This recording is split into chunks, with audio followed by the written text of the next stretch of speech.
नमस्कार, मैं डॉक्टर कुमार प्रभात, कैंसर रोग विशेषज्ञ राजेश्वर हॉस्पिटल पटना।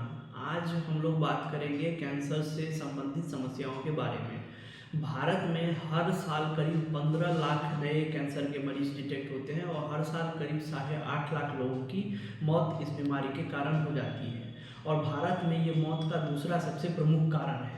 तो आइए जानते हैं कि कौन कौन से ऐसे कैंसर हैं जो कि प्रमुखतया हमारे देश में पाए जाते हैं। जो सबसे मोस्ट कॉमन कैंसर है वो है महिलाओं में ब्रेस्ट कैंसर जो है वो सबसे प्रमुख कारण है। पुरुषों में मुंह एवं गले का कैंसर जो है ये मोस्ट कॉमन है। इसके अलावा जो कॉमन कैंसर्स हैं वो है आपका सेकेंड मोस्ट कॉमन में लंग कैंसर, फेफड़ों का कैंसर है। तीसरे नंबर पे पेट का कैंसर है। महिलाओं में तीसरे नंबर पे बच्चेदानी यानी सर्वाइकल कैंसर जो है ये सबसे प्रमुख कारण है। इसके अलावा जो कॉमन कैंसर है वो है कोलोरेक्टल कैंसर जो कि आंत का कैंसर है।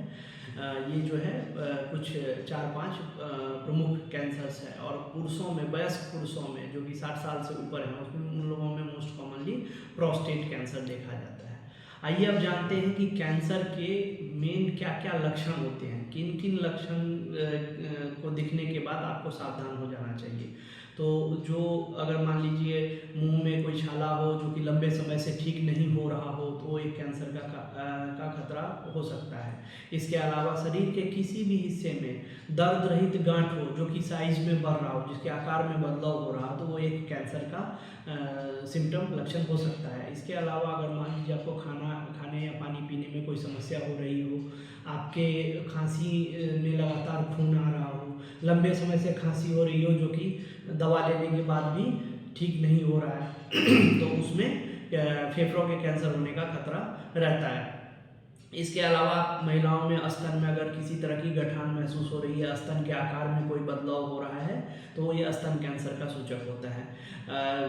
वैसे ही अगर मान लीजिए आपके लेट्रिन के रास्ते से खून का रिसाव हो रहा हो या लेट्रिन काला कलर का हो रहा हो या लंबे समय तक कब्ज और दस्त की शिकायत हो तो ये कोलोरेक्टल कैंसर का लक्षण हो सकता है। अब हम आइए जानते हैं कि कैंसर के क्या क्या कारण होते हैं, किन किन कारणों से कैंसर जो है इतना ज़्यादा कॉमन होते जा रहा है हमारे सोसाइटी में।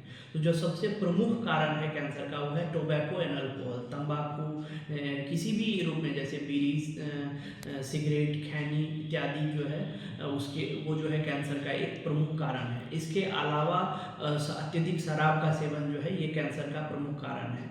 उसके अलावा जो कारण है वो है ओबेसिटी, मोटापा है, ये ब्रेस्ट कैंसर और प्रोस्टेट कैंसर, कोलोरेक्टल कैंसर इसका एक प्रमुख कारण है। इसके अलावा हमारे खान पान की जो शैली है उसमें हम लोग आजकल हाई फैटी डाइट जैसे कि पिज़्ज़ा, बर्गर, चाउमीन खाते हैं तो वो जो है ब्रेस्ट कैंसर महिलाओं में और पुरुषों में प्रोस्टेट कैंसर का खतरा और आंत के कैंसर, कोलोरेक्टल कैंसर के खतरे को बढ़ाता है।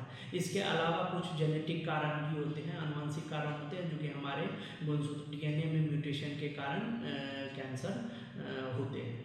अब हम बात करेंगे कि कैंसर से क्या क्या चीज़ करके हम बच सकते हैं।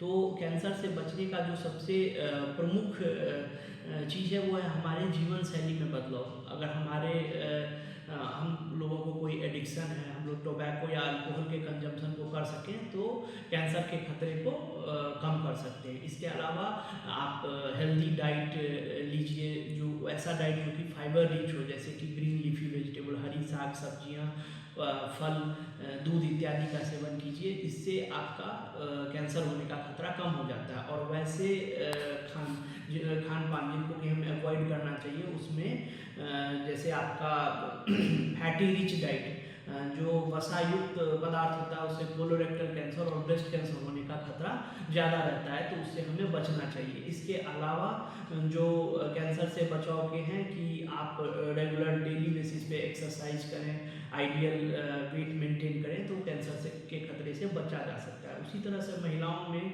सर्वाइकल कैंसर, जो बच्चेदानी का कैंसर, ये एक प्रमुख कैंसर है और तो उसके लिए आजकल वैक्सीन अवेलेबल है जो कि इजीली अवेलेबल है, गार्डासिल और सर्वारिक्स के रूप में। ह्यूमन पेपिलोमा वायरस के अगेंस्ट वैक्सीन है जो कि हर 9 से 12 साल के महिलाओं एवं पुरुषों को लेना चाहिए। इसका 2 डोज रेकमेंडेड है जो कि 6 महीने के अपार्ट में दिया जाता है। इससे महिलाओं में सर्वाइकल कैंसर और पुरुषों में पेनिस का कैंसर और ओरोफेरेंजियल कैंसर के खतरे को कम किया जा सकता है।